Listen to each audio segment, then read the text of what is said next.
Bangalore, the city that never slows down. But when you need quick, reliable electrical services, who do you call? Finding a genuine electrician or trusted service provider can be stressful. Delays, incomplete work, hidden charges. From home repairs to solar rooftops, from industrial projects to EV charging setups, Hello Power app connects you with experts for every need.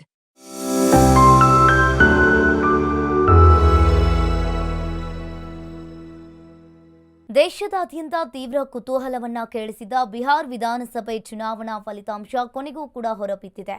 ಇನ್ನು ಇಲ್ಲಿ ಬಿಹಾರ್ ವಿಧಾನಸಭಾ ಚುನಾವಣೆಯಲ್ಲಿ ಅಭೂತಪೂರ್ವ ಯಶಸ್ಸು ಗಳಿಸಿದ NDA ಮತ್ತೊಮ್ಮೆ ಅಧಿಕಾರಕ್ಕೇರುವ ಸಂಭ್ರಮದಲ್ಲಿದೆ. ಇನ್ನು ಬಿಹಾರದ ಬಹುತೇಕ ಎಲ್ಲ ಪ್ರಾಂತ್ಯಗಳಲ್ಲಿಯೂ ಕೂಡ ಎನ್ಡಿಎ ಮೇಲುಗೈ ಸಾಧಿಸಿದೆ. ಇನ್ನು ಮೋದಿ ನಿತೀಶ್ ಕುಮಾರ್ ಡಬಲ್ ಇಂಜಿನ್ ಸರ್ಕಾರಕ್ಕೆ ಜನರು ಬಹುಪರಾಕ್ ಅಂತ ಹೇಳಿದ್ದಾರೆ. ಮಹಿಳಾ ಮತದಾರರು ಎನ್ಡಿಎಗೆ ದೊಡ್ಡ ಮಟ್ಟದ ಪ್ರಮಾಣದ ಆಶೀರ್ವಾದವನ್ನ ಮಾಡಿದ್ದಾರೆ.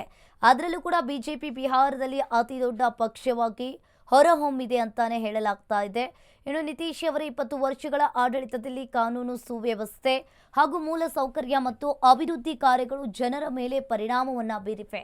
ಇನ್ನು ಇದರ ಜೊತೆಗೆ ಮಹಿಳಾ ಪರ ಯೋಜನೆಗಳು ಸರ್ಕಾರವನ್ನ ಕೈ ಹಿಡಿದಿದೆ.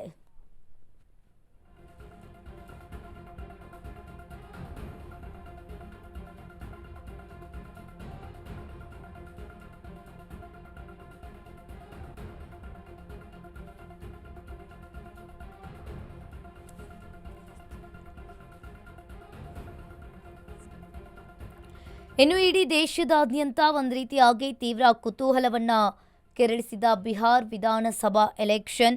ಇನ್ನು ಫಲಿತಾಂಶ ಕೊನೆಗೂ ಕೂಡ ಇವತ್ತು ಹೊರಬಿದ್ದಿರುವಂಥದ್ದು. ಬಿಹಾರ್ ವಿಧಾನಸಭಾ ಚುನಾವಣೆಯಲ್ಲಿ ಅಭೂತಪೂರ್ವವನ್ನ ಗಳಿಸಿ ಎನ್ಡಿಎ ಹೊರಹೊಮ್ಮಿರುವಂಥದ್ದು.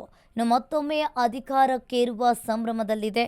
ಇಲ್ಲಿ ಮೋದಿ ಮತ್ತು ನಿತೀಶ್ ಕುಮಾರ್ ಡಬಲ್ ಇಂಜಿನ್ ಸರ್ಕಾರಕ್ಕೆ ಜನರು ಬಹುಪರಾಕ್ ಅಂತ ಹೇಳ್ತಾ ಇರುವಂಥದ್ದು.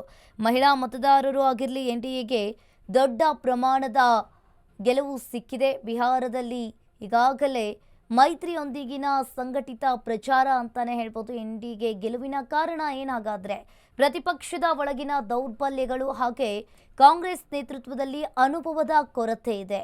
ಹಾಗೆ ಈ ಮಹಿಳಾ ಒಬಿಸಿ ಇಬಿಸಿ ಮತದಾರರು ಕೂಡ ಇಲ್ಲಿ ಒಲವು ತೋರಿಸಿದ್ದಾರೆ ಅಂತಾನೆ ಹೇಳಲಾಗ್ತಾ ಇದೆ. ಇನ್ನು ಮಹಿಳಾ ಪರ ಯೋಜನೆಗಳು ಸರ್ಕಾರದ ಕೈ ಹಿಡಿದಿದೆ ಅಂತಾನೆ ಹೇಳಲಾಗ್ತಾ ಇದೆ.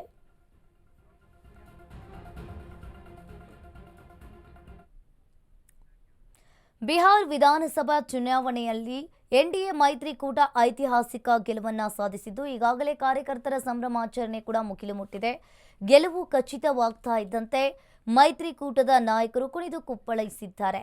ಕಾರ್ಯಕರ್ತರು ಕೂಡ ಬೆಂಬಲಿಗರು ಹಾಗೆ ಆಯಾ ಪಕ್ಷದ ಕಚೇರಿಯ ಬಳಿಯ ಪಟಾಕಿಯನ್ನ ಸಿಡಿಸಿ ಇನ್ನು ಕಾರ್ಯಕರ್ತರು ಕೂಡ ಸಂಭ್ರಮಾಚರಣೆಯನ್ನ ಪಟ್ಟಿರುವಂಥದ್ದು. ಈತ ಕರ್ನಾಟಕದಲ್ಲೂ ಬಿಜೆಪಿ ನಾಯಕರು ಕೂಡ ಪಟಾಕಿಯನ್ನ ಸಿಡಿಸಿ ಎಲ್ಲರಿಗೂ ಕೂಡ ಸಿಹಿ ಹಂಚಿ ಗೆಲುವನ್ನ ಸಂಭ್ರಮಿಸಿದ್ದಾರೆ.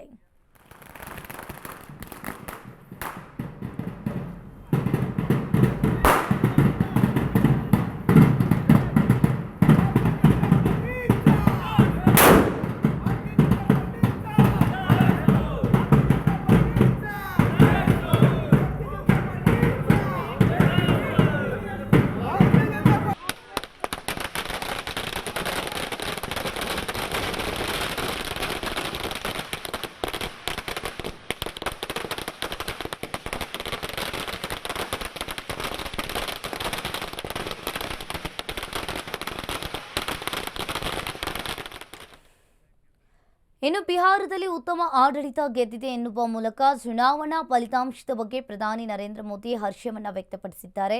ದೆಹಲಿ ಬಿಜೆಪಿ ಕೇಂದ್ರ ಕಚೇರಿಯಲ್ಲಿ ವಿಜಯೋತ್ಸವದ ಬಳಿಕ ಮಾತನಾಡಿದ ಪ್ರಧಾನಿ ನರೇಂದ್ರ ಮೋದಿ, ಬಿಹಾರದಲ್ಲಿ ಮತ್ತೆ ಎನ್ಡಿಎ ಸರ್ಕಾರ ಅಧಿಕಾರಕ್ಕೆ ಬಂದಿದೆ. ಈ ಮೂಲಕ ವಿಪಕ್ಷಗಳು ಕೂಡ ಧೂಳಿಪಟವಾಗಿವೆ. ಇನ್ನು ಮೈ ಫಾರ್ಮುಲಾದಿಂದಲೇ ಕಾಂಗ್ರೆಸ್ ಪಕ್ಷ ಸೋತಿದೆ. ಬಿಹಾರದಲ್ಲಿ ಎಂದಿಗೂ ಕೂಡ ಜಂಗಲ್ ರಾಜ್ ಮರಳಿ ಬರಲ್ಲ.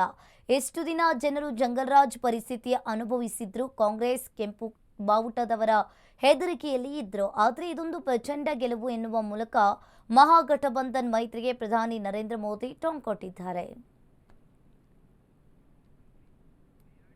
नीतीश जी ने शानदार नेतृत्व दिया।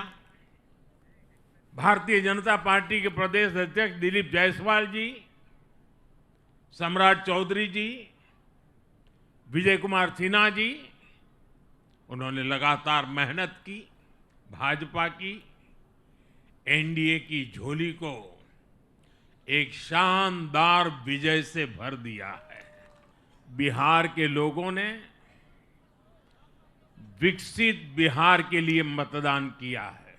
बिहार के लोगों ने समृद्ध बिहार के लिए मतदान किया है। मैंने चुनाव प्रचार के दौरान बिहार की जनता से रिकॉर्ड वोटिंग के लिए आग्रह किया था और बिहार के लोगों ने सारे रिकॉर्ड तोड़ दिए।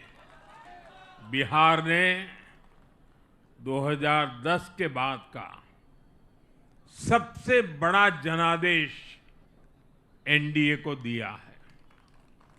मैं बहुत विनम्रता से एनडीए के सभी दलों की ओर से बिहार की महान जनता का आभार व्यक्त करता हूं।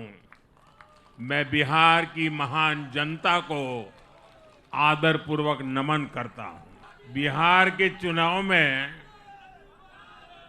जब मैं जंगल राज की बात करता था, कट्टा सरकार की बात करता था, तो आरजेडी के लोग कभी विरोध नहीं करते थे, लेकिन कांग्रेस वालों को बहुत चुभता था और बहुत बहुत मोदी क्या बोल रहे हैं, ऐसा क्या बोल रहे हैं। लेकिन आज मैं फिर कहना चाहता हूं, मैं कहूंगा अब वापस नहीं आएगी कट्टा सरकार, अब वापस नहीं आएगी, अब वापस नहीं आएगी, अब वापस नहीं आएगी।